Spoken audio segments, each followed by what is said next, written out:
இப்போ எல்லாரும் எப்படி இருக்கீங்க? நல்லா இருக்கீங்களா? நல்லா இருப்பீங்கன்னு நினைக்கிறேன். ஓகே. இன்னைக்கு என்ன வீடியோ பார்த்தீங்கன்னா, நம்ம ஆக்சுவலி ஒரு பர்சன மீட் பண்ணியிருந்தோம். அத பத்தி தான் நம்ம பேச போறோம். ஆள் பாதி, ஆடை பாதின்றத ஒரு தலைப்பா அதுக்கு வச்சுக்கலான்னு நான் முடிவு பண்ணியிருக்கேன். பட் அதுதான் உண்மை. இப்போ நம்ம வந்து வீடியோக்குள்ள போலாம். நம்ம வீடியோ புதுசாக பார்க்கலாம் சப்ஸ்கிரைப் பண்ணிக்கோங்க ஃப்ரெண்ட்ஸ். வாங்க நம்ம என்னென்னு பார்க்கலாம். ஆக்சுவலி இன்றைக்கி ஒரு பர்சனை வந்து நான் மீட் பண்ணியிருந்தேன். அவங்க வந்து சும்மா நார்மலாக எப்படி இருக்கீங்க, நல்லா இருக்கீங்களா அப்படின்னு தான் நம்மளை கேட்பாங்க. ஆனால் இன்றைக்கி கேட்ட விதம் வந்து வேறு மாதிரி. ரொம்ப நாள் கழிச்சு நான் அவங்களை மீட் பண்ணுறேன். நம்ம யாருமே சரி எல்லாருமே ஒருத்தவங்க ரொம்ப நாள் கழித்து பார்க்குறவங்க வந்து நல்லா இருக்கீங்களா, எப்படி இருக்கீங்க, ஒரு ஃப்ரெண்ட்ஸ் மாதிரி நினைக்கும் போது நம்ம அவங்கள கஷ்டத்தை ஷேர் பண்ணிப்போம், நம்ம கஷ்டத்தை நம்ம சொல்லுவோம். இந்த மாதிரி தான் நிறைய விஷயம் நடக்கும். பட் இன்றைக்கி என்ன விஷயம் நடந்ததுன்னா, இன்றைக்கி ஆக்சுவலி மார்னிங் நான் அவங்கள மீட் பண்ணியிருந்தேன். எனக்கு ரொம்ப கஷ்டமாக போச்சு. அவங்க வந்து நல்லா இருக்கீங்களா, எப்படி இருக்கீங்களா கேட்கும்போது ஓகே நல்லா தான் பாரு, இல்லைப்பா எனக்கு இந்த மாதிரி கொஞ்சம் ப்ராப்ளம் இருக்குது அந்த மாதிரி அப்படின்னு சொல்லும்போது உங்களை பார்த்தா அப்படி தெரியலையே அப்படின்னாங்க. ஏன் என்ன இந்த மாதிரி பிரச்சனை இருக்குன்னு நான் அப்படி சொல்லியிருந்தேன் அவங்கக்கிட்ட.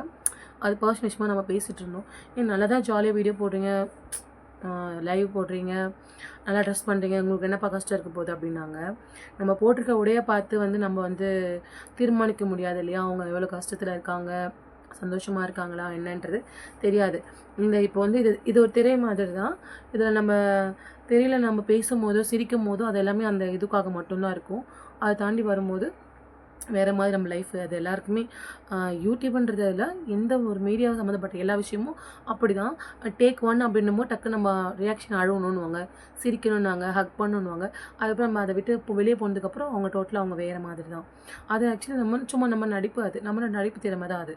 சரிங்களா? அதை பார்த்துன்றதுக்கு அதை நம்ம ட்ரெஸ் பண்ணுறோம், நம்ம சிரிக்கிறோம் அப்படின்றதுக்காக வந்து அவங்க சந்தோஷமாக இருக்காங்க, அவங்களுக்கு எந்த குறையுமே கிடையாது, அவங்க நல்லா இருக்காங்கன்னு நம்ம நினைக்கக்கூடாது. அது முதல் தப்பு. சரிங்களா? எதுக்குன்னா இன்றைக்கி இதை உங்ககிட்ட நான் ஷேர் பண்ணணும்னு தோணிகிட்டே இருந்துச்சு. காலையிலேருந்து என்னோடய மைண்டில் அது ஓடிட்டே இருந்துச்சு. சரி இதை சொல்லலாம், இதே நம்ம ஒரு இதுவாக போடலாம் அப்படின்ற மாதிரி. எதுக்குன்னா எல்லாருமே வந்து அவங்களோட கஷ்டத்தை நீங்கள் கேட்கலனா கூட பரவாயில்ல. பட் வந்து அவங்கள வந்து இந்த மாதிரி பேசுறதால அவங்க மனசு கஷ்டப்படுன்றத கொஞ்சம் புரிஞ்சுக்கினா போதும். சரிங்களா? இப்போ பார்த்தீங்கன்னா இப்போ நீங்களே கூட இந்த வீடியோவில் பார்க்கலாம். ட்ரெஸ் பண்ணியிருக்கோம், இந்த மாதிரி சில காஸ்மெட்டிக்ஸ் போடுறோம், ஃபேன்சி ஐட்டம்ஸ்லாம் போடுறோம். அதுக்காக நம்ம ஹாப்பியாக இருக்குன்னு சொல்ல முடியாது. அவங்கவுங்களுக்கு நான் பர்சனல் நிறைய பிரச்சனை இருக்கும். ஏன்னா இந்த மாதிரி நம்ம இது பண்ண மாட்டோம். இந்த மாதிரி நான் வீடியோ போட்டால் தான் பார்க்குறவங்களும் சும்மா யாரும் அதிகமாக பார்க்கலனாலும் 2 பேராக தான் நம்மளை பார்ப்பாங்கன்றதுக்காக தான் அதை போடுறோம். அதுக்காக நம்ம ரொம்ப ஹாப்பியாக இருக்கோம், நம்ம லைஃப்பில் எல்லாமே வந்துருச்சு, வருமானம் வந்துருச்சு, நம்ம எல்லாம் வாங்கிட்டோன்றதுலாம் கிடையாது. இப்போ தாங்க ஒரு படி எடுத்து வச்சுருக்கோன்னு அதுக்கு ஆரம்பமே கிடையாது. அதுக்குள்ளே வந்து ஒரு மாதிரி கஷ்டப்படுத்துகிற மாதிரி பேசினாங்க. இதுக்கு எதுக்காக நான் அப்படி ஒரு பேர் வச்சேன்னா, நம்ம ட்ரெஸ்ஸிங் சென்ஸு, மற்றபடி வந்து நம்ம மேக்கப் இதை பொறுத்த வரைக்குமே ஒருத்தவங்க சந்தோஷமாக இருப்பாங்கன்றதுலாம் கிடையாது. அவங்களுக்குள்ள நிறைய வருத்தமும் இருக்கும், கஷ்டம் இருக்கும், எல்லா விஷயமும் இருக்கும். அதுக்காக அவங்க மனசு உங்களால் வந்து ஹெல்ப் பண்ண முடியலனாலும் பரவாயில்ல. பட் ஆனால் கஷ்டப்படுத்தாதீங்க பேசி அவங்கள. இதுதான் என்னோடய ஃபஸ்ட்டு விஷயம். இதுக்கு ஒரு எக்ஸாம்பிள், ஒரு குட்டி கதை மாதிரி கூட நான் சொல்லலாம். அது என்ன தெரியுமா? நிறைய பேர் நீங்கள் நான் அதை சொல்ல வரேன், கொஞ்சம் வெயிட் பண்ணுங்கள். அதுக்கு முன்னாடி நிறைய பேர் நம்ம யூடியூப் சம்மந்தப்பட்டவங்க எல்லாருமே சேனல் ஓப்பன் பண்ணுங்க, எல்லாருமே இதை ஃபேஸ் பண்ணியிருப்பீங்கன்னு நினைக்கிறேன். அப்படி ஃபேஸ் பண்ணியிருந்தேன் தயவுசெய்து எனக்கு கமெண்ட்டில் சொல்லுங்கள். இந்த விஷயம் எனக்கு ரொம்பவே அது ஒரு மாதிரி கஷ்டமாயிடுச்சு. நம்ம ஒரு ஃப்ரெண்டு கிட்ட வந்து நம்ம கஷ்டத்தை தான் நம்ம ஷேர் பண்ணுவோம் இல்லையா? சடனாக அவங்க உனக்கு என்ன குறை, நல்லா தான் இருக்கேன், நல்லா தான் சந்தோஷமாக சிரிச்சிட்டு வீடியோ போடுறீங்க, நல்லா தான் ட்ரெஸ் பண்ணுறீங்க, நல்லா தான் பேசுகிறீங்க, நல்லா தான் போகிறீங்க, நல்லா தான் சாப்பிட்றீங்க. ஸோ அதை மட்டும்தான் அவங்களுக்கு தெரியுது. பட் அதுக்கு பின்னாடி என்ன நடக்குது, ஏது நடக்குதுன்றது அவங்களுக்கு தெரியாது. ஏன் மேபி நான் கூட ஒரு டைமில் சினிமாவில் இந்த மாதிரி பண்ணுறாங்க போகிறாங்க ஓகேங்கும்போது அப்படி நினச்சிட்டேன். பட் நம்ம ஒரு விஷயம் பண்ணும்போது தான் அதுக்கான விஷயம் என்னன்னு தெரியும். அதனால் தெரியாமல் யாரும் பேசாதீங்க. ஒருத்தவங்க மனசு புண்படுற மாதிரி யாரும் பேச வேண்டாம். இது வந்து என்னோட ஹம்பிள் ரிக்வெஸ்ட்டாகவே இருக்கட்டும். சரி, இப்போ நான் ஒரு குட்டி கதை சொன்னேன் இல்லையா, குட்டி ஸ்டோரி கூட சொல்லலாம். அது என்னென்னா, ஒரு எக்ஸாம்பிள் இவங்க என்கிட்ட பேசினாங்க, அதுக்காக ஒரு எக்ஸாம்பிளுக்கு வந்து எனக்கு ஆல்ரெடி இது நடந்தது. பழைய இடத்துல பிடிசியின் துறைப்பாக்கம் மூலியமாக நான் வந்து வீடு வந்து கொடுத்துருந்தேன். ரெண்ட்டுக்கு தான் இருந்தோம் நாங்கள். அப்போது வந்து எங்கள் வீட்டு ஹவுஸ் ஓனர் பார்த்தீங்கன்னா எப்படி தெரியுமா இருப்பாங்க, ரொம்ப பழைய புடவை கட்டியிருப்பாங்க, கயிறு தான் போட்டிருப்பாங்க, மஞ்சள் கயிறு தான் போட்டிருப்பாங்க. அதுக்கப்புறம் வந்து காதில் கம்பல் கூட இருக்காது. இந்த மாதிரி தான் அவங்க இருந்தாங்க. சரிங்களா? ஆனால் அவங்களுக்கு எத்தனை வீடு தெரியுமா? 10 வீடு சொந்த வீடு இருக்குது. சரிங்களா? அவங்கள என்னைய தவிர்த்து வேறு யாருனா பார்த்தாங்கன்னா கூட, "என்ன இவங்க இப்படி இருக்காங்க?" அப்படின்னு கேட்பாங்க. சரிங்களா? ஆனால் வந்து அவங்க எப்படின்னு எனக்கு தெரியும். ஏன்னா நான் அங்கே இருக்கேன். அவங்க வீட்டில் நான் வாடகை இருக்கும்போது 10 வீட்டிலேருந்து அவங்களுக்கு வாடகை வருது. அதே ஃபங்க்ஷன் டைம்லாம் பார்த்தீங்கன்னா, அவங்களுக்கு நிறைய ஜுவல்லரி போடுவாங்க. அது அவங்கக்கிட்ட இருக்க அவங்க போடுறாங்க. சரிங்களா? அது இப்போ இல்லை. ஏன் அந்த அம்மாவே என்னை ஒரு மாதிரி ஒரு வாட்டி பார்த்துருக்காங்க. நான் அவங்க வீட்டில் ரெண்ட் இருந்தேன். 1 இயர்க்கு அப்புறம் நான் மேரேஜ் ஆகி நான் ஃபஸ்ட் டைம் அந்த வீட்டுக்கு தான் குடியேறணும். 1 இயர் வரைக்கும் வந்து நான் ரெண்ட்டுக்கு இருந்தேன். அதுக்கப்புறம் லீஸ்க்கு போட்டேன். லீஸ்க்கு வந்ததுக்கப்புறம் தான் நான் இங்கே ஓன் ஹவுஸ்க்கு வந்திருக்கேங்க. சரிங்களா, இப்படி தான் என்னுடைய பயணம் இருந்தது. ஸோ அப்போ வந்து அவங்க என்கிட்ட நடந்துக்கிட்ட முறைன்னு பார்க்கும்போது, இவ என்ன நல்லா ட்ரெஸ் பண்ணுறா, சடை போட்டிருந்தேன் அப்போது. நல்லா துணிமணி போடுறா. அப்போ நான் 1 இயர் வந்து வேலைக்கு கூட போயிட்டுருந்தேன். 6 மந்த் வேலைக்கு போயிட்டுருந்தேன். நகை போட்டுட்டு இருந்தா. அதுக்கப்புறம் வந்து எல்லாம் ஹவுஸ் ஓனர் வீட்டில் இருக்க எல்லா திங்ஸுமே என் வீட்டில் இருக்குது. நான் ரெண்ட்டுக்கு தான் இருக்கேன். அவங்களோட மைண்ட் செட் எப்படி இருக்குன்னு பார்த்துக்கோங்க. நம்ம வீட்டில் எல்லா பொருளும் இருக்குது, அதே மாதிரி அவங்க வீட்டில் எல்லா பொருளும் இருக்குது. அப்படின்ற மாதிரி அவங்களுக்கு ஒரு மைண்ட் செட்டு போல இருக்குது. சரிங்களா, அதை நிறைய விஷயத்தில் எனக்கு தெரியப்படுத்திருக்காங்க. பேசுறது மூலியமாகவும் அவங்க நடவடிக்கையிலையும் நான் அதை கவனிச்சிருக்கேன்.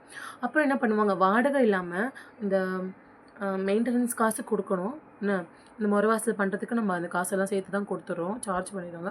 அதுக்கப்புறம் மேலே அந்த டேங்க் வாஷ் பண்ணுறதுக்கு, அந்த செப்டிக் டேங்க் எடுக்கிறது, இது எல்லாமே தனித்தனியாக கேட்பாங்க. ஏன் இதெல்லாம் வச்சுருக்கீங்க, பண்ணியிருக்கீங்க, போகிறீங்க, இந்த காசு கொடுக்கணும், 100 ரூபா தானே, அதில் என்ன ஆகிட போகிறீங்க அப்படின்ற மாதிரி அவங்க பேச்சிலேயே நம்மளுக்கு குத்தி காட்டுற மாதிரி தோணும்.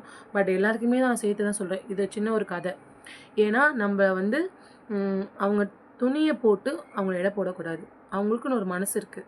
சரிங்களா, ஏன்னா நான் எதுக்காக சொல்கிறேன்னா, அவங்க வந்து அவ்வளோ வீடு குத்துன விட்டுருக்காங்க, வாடகை விட்டுருக்காங்க. அவங்க அவ்வளோ காசு இருக்கும். இருந்தாலும் அவங்க இப்படி வேணால் காட்டிக்கலாம். பட் அவங்க அப்படி கிடையாது. இயல்பாக தான் இருப்பாங்க. சரிங்களா, நான் ரெண்ட்டுக்கு இருந்தாலும் நான் என்கிட்ட இருக்கிறத வச்சு நான் இப்படி இருக்க முடியும். இப்படி தான் நம்ம வாழ முடியும். ஒருத்தவங்களுக்காக நம்ம மாற்றிக்க முடியாது இல்லை. அதனால் மனசு நோக மாதிரி பேசாதீங்க, கஷ்டப்படுத்தாதீங்க. உங்களால் முடிஞ்ச ஹெல்ப் பண்ணுங்க, இல்லைன்னா விட்டுருங்க. இது சின்ன ஒரு கருத்து மாதிரி சொல்லணும்னு எனக்கு தோணுச்சு. அதனால் நான் அவங்ககிட்ட சொன்னேன். மேக்கப் பண்ணுறதுனால வந்து நம்ம மனசில் இருக்க கஷ்டம் போயிட போகிறது கிடையாது. சரிங்களா, இப்போது நான் பிச்சைக்காரி மாதிரி வந்து நான் உங்ககிட்ட பேசணும், நீங்கள் யாருன்னா பார்ப்பீங்களா சொல்லுங்கள்? ட்ரெஸ்ஸிங் சென்ஸ் நல்லா இல்லைன்னா யாருன்னா பேசுவாங்க நம்மக்கிட்ட? கிடையாது. ஏங்க நம்ம ஒரு இன்டர்வியூ கூட க்ரூமிங்கில் போய் ஃபார்மல் ஷூ, ஃபார்மல் ட்ரெஸ்ஸு அப்படி போனால் தான் நம்மளை வந்து ஓகே சார், வாங்க சார் அப்படின்வாங்க. நீ நார்மலாக வந்து லுங்கி கட்டிட்டு அந்த மாதிரி போனால் நம்மளை மதிப்பாங்களா? மதிக்க மாட்டாங்க. ஏன்னா அந்த இடத்துக்கு ஏற்ற மாதிரி நம்ம அதை மாற்றிக்கணும். சரிங்களா, அதுக்காக வந்து நம்ம கேரக்டர் மாற்றிக்கணும், வெறும் ட்ரெஸ்ஸிங் சென்ஸ் மட்டும்தான். அதனால் அவங்க கஷ்டம் இல்லாமல் அவ்வளோ க்ரூமிங்கில் வரும்போது ஃபார்மல் ஷூ போட்டு ஃபார்மல் மாதிரி அவங்க சாருக்கு ஈக்குவலாக அவங்க வந்தால் அவங்க வசதியாகிடுவாங்களா? கிடையாது. ஏன்னா அந்த இடத்துக்கான அது மரியாதை. நான் அப்படி போனால் என்னை மதிப்பாங்க. அதான் நான் அப்படி போகிறேன். அதுக்காக நாங்கள் வந்து குடும்ப கஷ்டம் எல்லாமே நாங்கள் அந்த இன்டர்வியூக்கு வேலைக்கு போயிருப்பேன் சொல்லுங்கள். ஒரு எக்ஸாம்பிளுக்காக நான் சொல்கிறேன். அந்த மாதிரி தான் எனக்கு ஒரு தேர்ட் பர்சன் வந்து இன்றைக்கி இப்போ இந்த நிமிஷம் அவங்க தேர்ட் பர்சன் தான் எனக்கு. ஏன்னா அவங்க அந்த மாதிரி பேசிட்டாங்க. எனக்கு கொஞ்சம் கஷ்டமாக இருந்துச்சு. அது கொஞ்சம் பர்சனலாகவே இருக்கட்டும் தான் நான் அதை இது பண்ணிக்கல. என்ன சொன்னாங்கன்னு நான் அவங்ககிட்ட சொல்ல. பட் அவங்க சொன்ன விதம் வந்து, உங்களுக்கு என்னப்பா நல்லா ட்ரெஸ் பண்ணுறீங்க, நல்லா மேக்கப் பண்ணுறீங்க, நல்லா வீடியோஸ் போடுறீங்க அப்படின்னு சொல்லும்போது எனக்கு கொஞ்சம் அது கஷ்டமாக இருந்துச்சு. ஒருத்தவங்க நம்ம சரி, எதுவும் சொல்லிக்கல. இவ்வளோ தான் இந்த வீடியோ. பிடிச்சிருந்தா லைக் பண்ணிக்கோங்க. பட் இது உண்மையாக இல்லைன்னு மட்டும் எனக்கு கமெண்ட்டில் தயவுசெய்து யாராவது ஒருத்தர் ரிப்ளை பண்ணுங்கள். ஏன்னா ரொம்ப கஷ்டமாக இருந்துச்சு அந்த வார்த்தைங்களாம். சரி, ஓகே ஃப்ரெண்ட்ஸ், ஓகே பாய். இந்த வீடியோ பிடிச்சிக்கணும்னு நினைக்கிறேன். தயவுசெய்து புதுசாக பார்க்குறதுலாம் சப்ஸ்கிரைப் பண்ணி அப்படியே பெல்லை கிளிக் பண்ணிக்கோங்க. அப்போ தான் வீடியோலாம் உங்களுக்கு நோட்டிஃபிகேஷன் வரும். Okay bye.